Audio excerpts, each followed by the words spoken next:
Vamos a estar hablando de tics y tocs. Para ello nos visita el doctor Jorge Boreschi, que nos va a estar contando de qué se trata estas afecciones. Jorge, buenas noches. Buenas noches, Juanjo, ¿cómo estás? Gracias. Tics y tocs. ¿Qué son los tics? Yo desde chico he tenido muchísimos tics. Contame. He sido un niño bastante ansioso, con un nerviosismo importante, y era de tener varios tics, de mover la nariz. Incluso algunos por ahí me quedan, me descubro en algunos momentos. De mover la nariz o mover la cabeza. Un día, una época con un pelito largo, todo el tiempo moviendo la cabeza, y eran involuntarios, o sea, me retaban y no podía evitarlos. ¿Por qué? ¿Y te generaba malestar? Me generaba malestar, incomodidad, porque también me daba vergüenza a veces, sí, obvio. Perfecto lo que decís. El tic está, bueno, como vos decís, Juanjo, no solamente son movimientos involuntarios, porque los tics básicamente son de dos tipos, ¿no? Pueden ser motores o pueden ser fonatorios, pueden ser vocales, ¿viste? Cuando emitís ruidos. También he tenido de esos. Inclusive hay un síndrome bastante frecuente, más de lo que la gente se piensa, el síndrome de Gilles-Latourette. Este síndrome de Gilles-Latourette está centrado básicamente en tics motores, pero también tiene tics fonatorios y también con escapes de palabrotas o insultos fuertes y subidos de tono, ¿no? Hay que ver dentro de qué contexto se realiza esto, ¿no? Claro. Por eso precisamente cuando hablamos de causas, uno como desde el punto de vista médico, cuando se enfoca en el tema de los tics, vos pensás que si pensamos en las causas médicas estamos hablando de un 5, un 10% de las causas, médicamente hablando, ¿no? Que pueden ser neurológicas. Por ejemplo, neurológicas, una corea de Sydenham o una corea de Huntington, puede ser por una encefalitis posvírica, posviral, es decir, por uso de drogas, por ciertos medicamentos, ciertas drogas más por el lado de los estimulantes que te pueden llegar a provocar tics, ¿no? Pero básicamente representan estas causas representan 5, un 10%. Claro.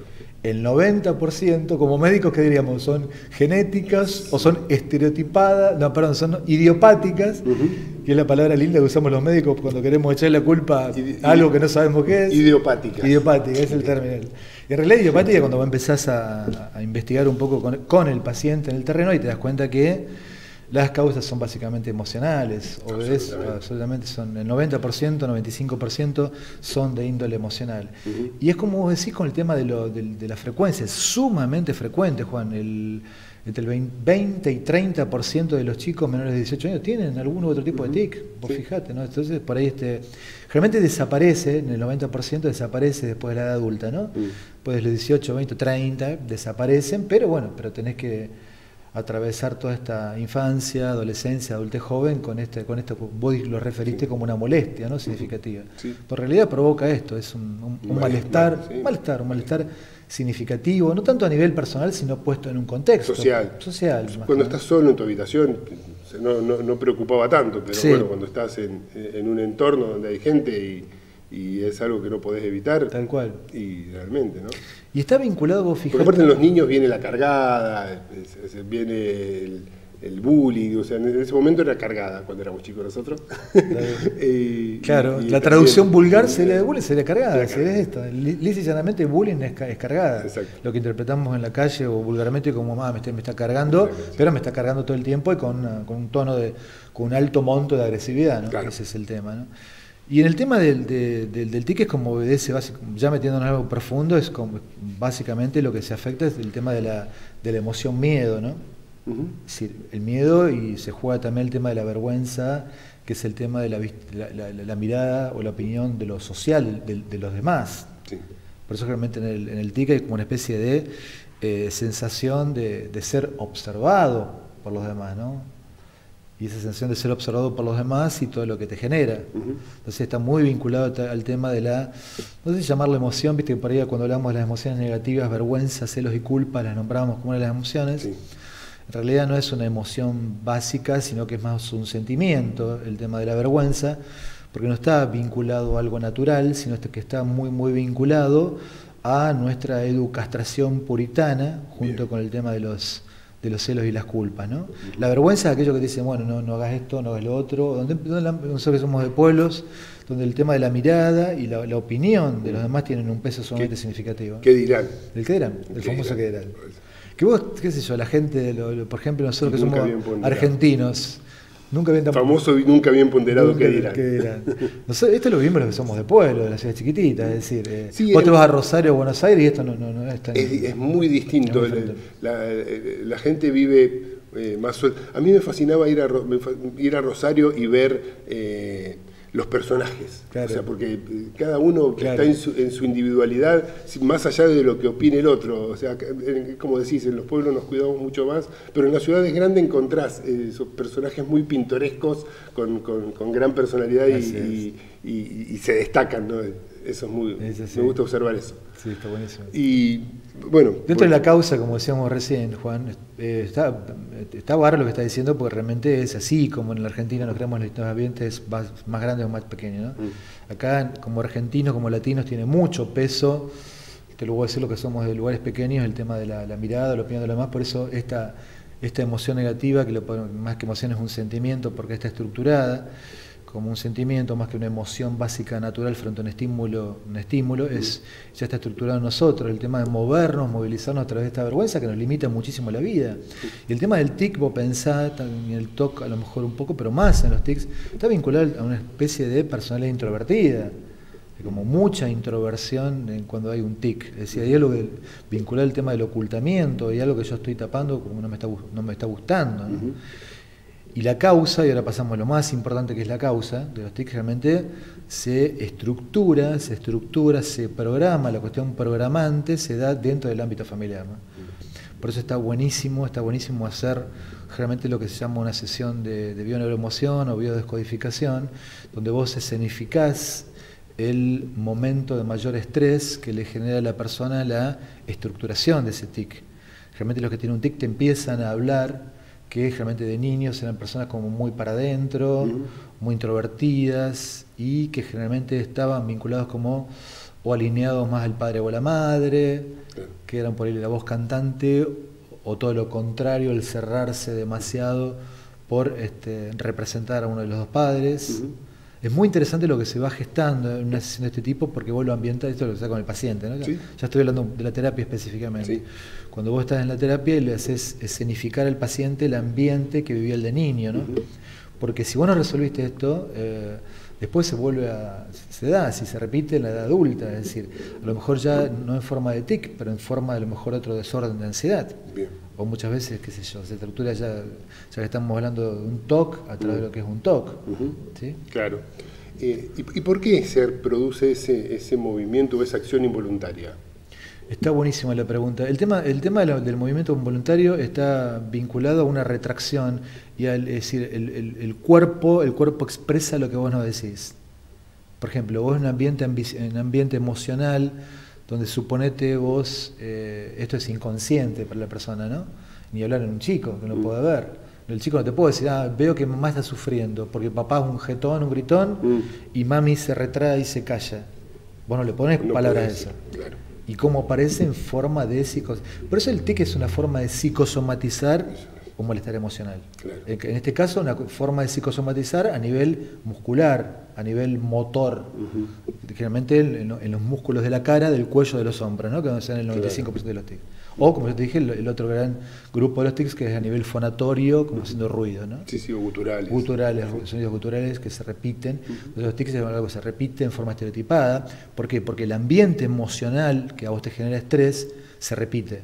Sí, por eso es muy interesante la lectura del síntoma a nivel, es muy descriptivo el síntoma de lo que está ocurriendo a nivel ambiente familiar. Pero esto no es fácil, esto generalmente uno lo puede hacer con una persona adulta, pero es muy difícil hacerlo con un chico. Yo, por ejemplo, no hago terapia con chicos, yo no trabajo con chicos, porque no sé, aparte de no saber trabajar con chicos, siempre digo lo mismo, es mucho más rico y más productivo trabajar con los adultos. Ni hablar que vos ya sabés que estoy completamente en contra de la paiopsiquiatría, que me parece un horror medicar a chicos, más con psicofármacos, y realmente los tics en chicos son medicados con psicofármacos, esto es lo terrible, ¿no? Y lo que vos tenés que hacer es un tratamiento con la familia. Con la familia. Ahora, si la persona, suponete, ya pasó los 16 o 18 años y sigue ya con la estructuración sintomática, si sigue todavía con su tic, ahí sí ya lo podés trabajar. Porque ya hay una mayor simbolización. Claro. Hay muchas personas adultas de 30, 40, de nuestra edad, de 50 años, que tienen tics. Y vos lo trabajás y realmente la estructuración del síntoma estuvo en lo familiar. Pero bueno, es una cuestión muy profunda vinculado a cómo él se sentía con la conducta del padre, de la madre, con las reacciones. Es muy interesante esto, trabajarlo terapéuticamente, ¿no? Y cómo él se iba involucrando, tomando partida por uno por otro progenitor, o cómo lo vivía o cómo lo sufría, realmente muchas veces en silencio, y hablaba del cuerpo, ¿no? Y me llama la atención que, o sea, que un tics es un movimiento involuntario que se repite. Exacto. Y se asocia a eso, ¿no? A situaciones de la vida propia que se repite. Eso entendí. Así es, es tal cual así. Y realmente el TIC tiene mucho que ver también con las cuestiones conductuales, por ejemplo, comportamentales a nivel copia. Realmente, cuando vos lo buscás en un abuelo o una abuela, o los mismos padres realmente presentan un TIC u otra forma de gestualidad, sí, que el niño termina copiando. Esto no viene de la nada tampoco, no nos trae una cigüeña. Es decir, conductualmente, comportamentalmente somos como una especie de copia, conductual o metafóricamente, algo similar, que es la metáfora, a nivel conductual de lo que son las conductas de nuestros abuelos o padres, ¿no? Claro. Y el TOC. El TOC es otra situación que incluso, pero el TOC muchas veces se puede ocultar, se puede esconder un poquito más. Sí. O no es tan visible. Sí. O sea, a lo mejor hay TOCs que no son tan visibles, que lo padezco, sí, a lo mejor, sí, y lo sufro, pero ante lo social, si no lo cuento, no lo explico, quizás ni se den cuenta los demás. Exacto. Está buenísimo lo que decís, porque de pronto el TOC, uno piensa que el TOC es como un desorden de ansiedad, ¿no? Y realmente el 70 o 80% de los TOCs, de los trastornos obsesivos compulsivos, son dentro de un desorden de ansiedad. Pero hay muchos TOCs que están estructurados dentro de lo que se llama trastorno de personalidad. Nunca hablamos de trastorno de personalidad. Y hay 10 subtipos, por ejemplo, hay 10 subtipos del trastorno de personalidad, es algo muy grave. Los que anteriormente se conocían como psicopatías, ¿sí? ¿Viste? Cuando hablamos de estructura, realmente hablamos de estructura neurótica, la que por ahí nosotros tenemos la estructura psicótica, 1%, la estructura psicopática. Antes se conocían como psicopatías, hoy se conocen como estructuras de personalidad. Hay 3 grupos, pero lo voy a decir para que la gente más o menos sepa de lo que estamos hablando. Los trastornos de personalidad son como ya está estructurado en la personalidad. No es lo mismo un TOC en una estructura neurótica, como un desorden de ansiedad, donde ya vos lo tenés estructurado. Dentro de los trastornos de personalidad, por ejemplo, hay 3 grupos. Grupo A, Grupo B y Grupo C, trastornos de la personalidad. El grupo A de trastornos de la personalidad son 3. El paranoide, ¿sí?, el esquizotípico y el esquizoide. El grupo B de los trastornos de personalidad, vos tenés un trastorno de personalidad, por ejemplo, por retracción social o aislamiento social, lo que se conoce básicamente como, viste, como vos sos un inadaptado social. Claro. Bueno, esto es muy grave decirlo, sí, ¿no? Porque hay gente que realmente lo padece muchísimo. Es un desorden de adaptación, es decir, es como una falta de adaptación en cuanto a lo social. Sí. ¿Sí? Esta desadaptación social, no es un tema menor. Después vos tenés dentro del grupo B de trastorno de personalidad, por ejemplo, vos tenés algo muy grave, que es el trastorno límite de la personalidad, un trastorno border, ¿sí?, que es muy grave, bastante frecuente, y es el 2% de la población y que lleva a la gente muchas veces al suicidio, ¿no? Y generalmente a afectar muchísimo a los demás seres humanos, ¿no? Dentro de esto también se incluye el trastorno histriónico de la personalidad, el trastorno narcisista, dentro del grupo B de la personalidad. El primero, que yo te dije, inadaptado social, se llama síndrome de desadaptación o síndrome antisocial de la personalidad. Y dentro del grupo C, de los trastornos de personalidad, ahí aparece el tema del TOC, el trastorno obsesivo compulsivo de la personalidad, aparte del trastorno evitativo, del trastorno de personalidad evitativo y el trastorno de personalidad por dependencia afectiva, que es súper frecuente, ¿eh? Hoy por hoy, por ejemplo, cuando se suicida un chico, sí, un varón, buscarlo por ese lado, por un trastorno dependiente de la personalidad, se estructura también generalmente en la familia de origen, pero el desencadenante es, por ejemplo, que una chica los deje, ¿no? Vos viste que yo te digo siempre, cuando un suicidio en varones jóvenes entre los 15 y los 30 años, busca por ese lado. Hay una estructuración obviamente en la personalidad, y generalmente es porque las chicas los dejan, sus novias los dejan, sienten que no va a poder llevar adelante su vida y estamos hablando generalmente de un trastorno dependiente de la personalidad. Son cuestiones muy importantes, muy graves, de los cuales se habla muy poco, por eso los nombré, como para tenerlos en cuenta. Dentro de este grupo C de trastorno de la personalidad aparece precisamente el TOC, ¿sí?, el trastorno obsesivo compulsivo, pero ya muy estructurado, y ahí sí es grave. No es tan grave dentro del otro capítulo de la psiquiatría, que son los trastornos de ansiedad, ¿sí?, que son el 80%, suponete, de los TOC. Sí. Ahí es más fácil de resolver. Cuando ya está muy estructurado, ya hablamos de un trastorno de la personalidad con un TOC, que es muy difícil de tratar. ¿Qué es un TOC? ¿Cuándo me doy cuenta de que estoy padeciendo de TOC, de un trastorno obsesivo compulsivo? El trastorno obsesivo compulsivo realmente está centrado en obsesiones. La O viene de TOC, la O viene de obsesiones, que son como una especie de pensamientos, de impulsos, de imágenes recurrentes, persistentes, que te invaden en forma permanente y que te generan un malestar terrible, un malestar enorme, con a nivel clínicamente genera un malestar que te lleva, como dijiste anteriormente vos con el principio del programa, importante, lo sufrís, lo padeces. ¿Por qué? Porque son pensamientos generalmente intrusivos, son pensamientos intrusivos pero catastróficos, con finales fatales, con esos pensamientos catastróficos que realmente te invaden permanentemente. Y lo malo de todo esto es que uno intenta suprimirlos, ignorarlos o reprimirlos, y es todo lo contrario. Y no podés, o sea, y no se puede. Al contrario. Esto es lo contrario. Más lo reprimís, más persiste esto, ¿no? Entonces el tema, el tratamiento, precisamente cuando yo trato, generalmente con problemas de TOC, es muy frecuente esto en la consulta. ¿Cuáles son los más frecuentes, el TOC más frecuente? El TOC más frecuente es el tema de la limpieza. ¿La limpieza? El tema de la limpieza, la obsesión de la contaminación. Y más hoy, más ¿no? Después de lo que sufrimos con el tema de la pandemia, me parece que se ha agravado ese TOC. Exactamente. Y el TOC de la C que me preguntabas, TOC de la C son los actos, ¿no?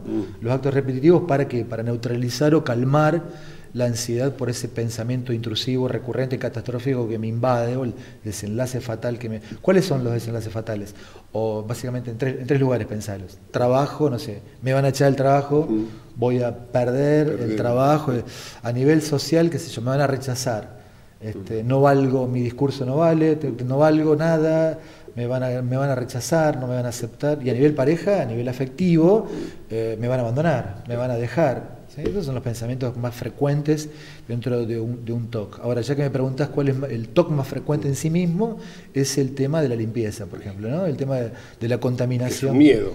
Él que encarnaba un escritor, Jack Nicholson encarnaba un escritor que tenía un TOC importante, pero ya hay dentro de casi como un trastorno de personalidad obsesivo-compulsivo. Es muy interesante la película para verlo. Pero básicamente el tema del TOC no es un tema sencillo, es un tema menor, no es como una especie, como qué sé yo, como un síndrome de estrés postraumático, dentro de los trastornos de ansiedad, los trastornos de ansiedad generalizada, una fobia o qué sé yo, un problema de agorafobia que para mí es mucho más sencillo de trabajar. El TOC se juega en otros componentes que hay que trabajar y que no es fácil trabajarlo, ¿eh? Porque ya está como muy estructurado como un rasgo de personalidad muy ya dentro de la persona. Claro. Y no es sencillo trabajarlo, pero se trabaja, y básicamente lo que hay que hacer es lo que esa palabra tan importante se llama identificación. Es decir, el primer gran paso es la identificación, es reconocer el problema, porque si no el miedo se agranda tanto. ¿Cuándo se achica el miedo? Cuando vos lo delimitas. Cuando vos lo podés delimitar, cuando vos lo podés... le podés dar una definición. Cuando vos haces una definición, ya sea de la situación que te está afectando o la definición de una relación que vos podés llevar adelante, eso es lo que achica mucho el tema del miedo. Si vos, cuando se agranda el miedo, cuando vos no tenés herramientas y cuando vos no tenés identificada cuál es la causa de ese TOC. Generalmente ya te lo voy a decir. La causa generalmente es un problema afectivo, de índole afectiva. De índole comunicativa, de índole relacional, más allá que generalmente, por ejemplo, que estamos hablando de TOC, muchas veces en los TOCs están presentes el tema de los abusos sexuales y también, al igual que las fobias, están muchas veces presente el tema de los duelos no elaborados, ¿no? Por pérdidas que uno no ha podido elaborar y se ha quedado un poco enganchado, un poco melancolizado con esas pérdidas. Esto es lo más importante que siempre hay que trabajar en terapia cuando estamos hablando de tics o de TOCs en este caso. Pero son problemas que tienen solución, esto es lo interesante, ¿no? Y debe ser muy delgada también la línea entre el TOC y el excesivo cuidado, digamos. O sea, a lo mejor uno en este momento el tema de la higiene lo exacerba un poco más, o de estar atento. Hay gente que tiene el TOC de volver y revisar 3 veces si cerró bien la llave, la puerta. El famoso reasegure, ¿no? Claro. La llave del gas. Cerrar el auto Claro. y manotear la manija a ver si cerró. ¿Vos sabés por qué es eso? Porque nuestra mente, en realidad no es nuestra mente, nuestro cerebro antiguamente, ¿qué hacía? Nuestro cerebro antiguamente, bien, esto es muy, muy antiguo, ¿no? Es ancestral, es decir, en nuestro cerebro, yo creo que lo hemos dicho en un par de programas anteriores, nuestro cerebro está programado para los pensamientos catastróficos. Nuestro cerebro está, es decir, si nuestro cerebro no se preparaba en la antigüedad, te comía un león, te comía un tigre, si vos ante la menor alerta, vos pensabas que era un conejo, si te ponías a una liebre que pensar qué podría ser o investigar, ya te comía. Entonces esto ya está estructurado. Entonces hay que decirle a la persona ante el menor ruido te exaltás y salís corriendo. Exactamente. Esto es una cuestión de supervivencia, que nuestro cerebro es maravilloso. Lo que pasa es que, por ejemplo, no tiene tanto gasto el reaccionar. Sí, porque vos te recuperás rápidamente, preparás el estrés agudo, reaccionás, salís rajando, disparando y listo, y ya está. En lugar de quedarme pensando que era un conejo, no, mi cerebro pensó que era un tigre. Y eso es lo que te permitía sobrevivir en la antigüedad. Son mecanismos de supervivencia. Pero lo que pasa es que actualizados y ayornados, nuestro cerebro, si vos no le explicás esto a los pacientes, sigue funcionando como ese cerebro de hace 20.000 años atrás, 50.000 años atrás. Eso es lo interesante.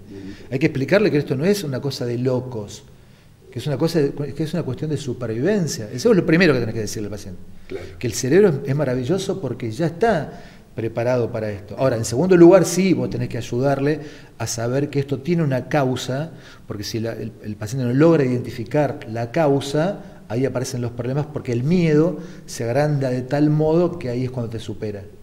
Cuando vos lo identificás a la causa del miedo, ya achicás. La podés trabajar. La podés trabajar.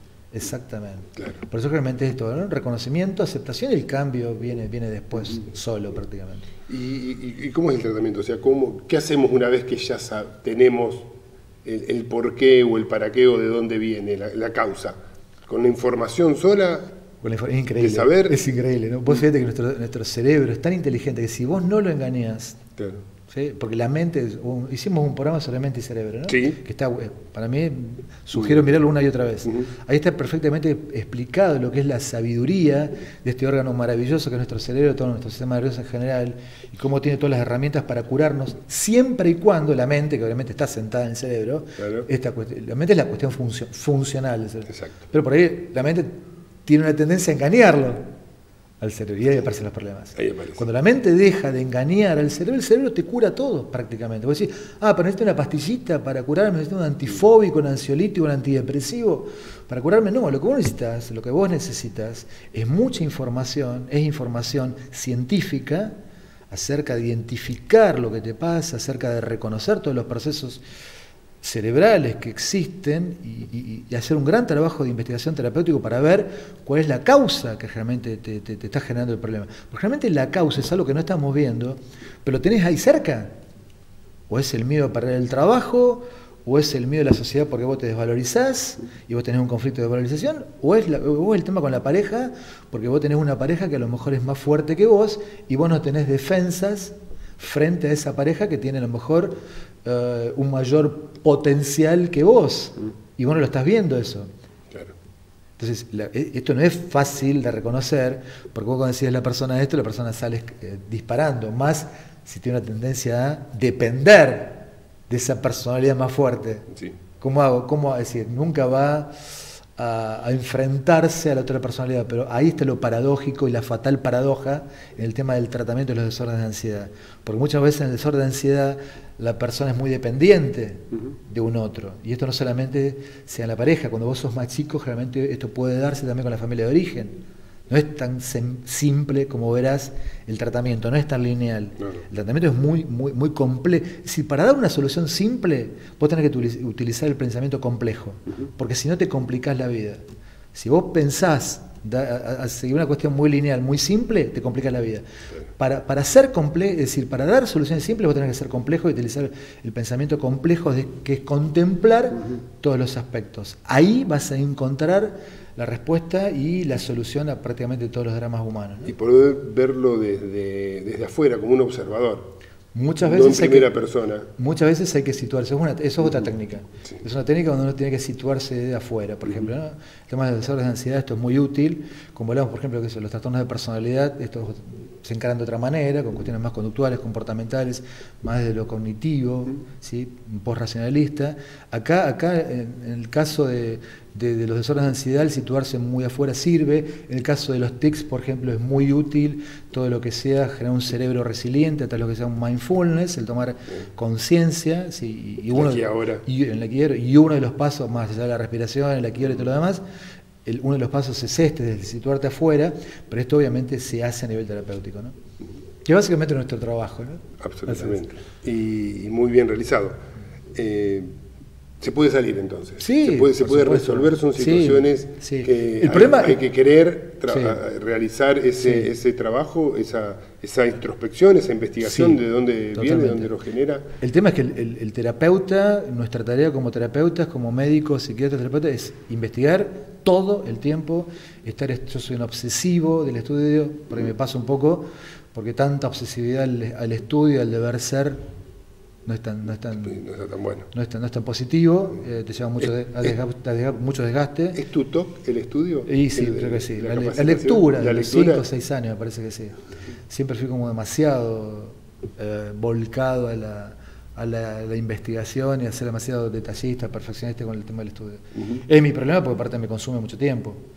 Pero lo disfrutás, sí, ¿no? Sí. No es un tiempo ocioso y no es un tiempo de goce, o sea, es un tiempo de disfrute. Sí, para mi cerebro sí, porque piensa y discierne y reflexiona y le sirve mucho. Pero para el resto de mi vida por ahí me afecta un poco, obviamente, me va a afectar un poco porque me saca a lo mejor tiempo de placer para otras actividades, tanta obsesión, tanta dedicación. Porque mucha gente me lo marca, muchos sí, mis familiares, mis hijos, como que estoy demasiado abocado al tema de ser tan obsesivo con el estudio y la investigación. Pero bueno, para mí me encanta, es mi trabajo, pero por ahí hay que aflojar un poco. Hay que lograr el equilibrio. Hay que lograr ese equilibrio. Y encima o sea, vos necesitas permanentemente, o sea, tanto en lo cerebral como en lo físico, porque la actividad física también sos muy activo físicamente. Actividades físicamente. A mí lo que me conocen mucho me dicen, sos demasiado intenso, es imposible seguirte. Y todos los problemas con las parejas que he tenido, básicamente, a nivel pareja, es intensidad. Es casi todas las parejas que tenía me han marcado que soy demasiado intenso y que es imposible seguirme. Y entonces yo sé que tengo que bajar un poco los cambios, pero bueno. Tengo un psiquiatra para recomendarte. Dale, lo espero. No, yo necesitaría algo más, diversificarme un poquito más con otras cuestiones. En el cuarto encuentro nacional de herramientas para vivir vas a encontrar eso que estás necesitando realmente, porque va a haber muchas actividades. Pero hay que también, obviamente yo sé así porque vengo de padres así, ¿no? No es para criticar, sino para tener un sentido reflexivo, autocrítico, que básicamente es ver lo que uno ha aprendido, es decir, uno cuando viene de esos padres es muy difícil escaparse también de tanta responsabilidad y tanta dedicación a lo que hay al deber ser. Por ejemplo, para mi madre, yo siempre te digo, la felicidad para ella pasa por la cuestión kantiana del deber ser. Mi viejo es así, pero también le dedica un poco de tiempo a las cuestiones placenteras, por suerte, pues yo ya hubiera partido así, con tanta dedicación, tanto ayuda. Pero bueno, el tema volviendo al tema, es decir, no está mal la dedicación, pero hay que permitirse más momentos de placer y momentos más recreativos.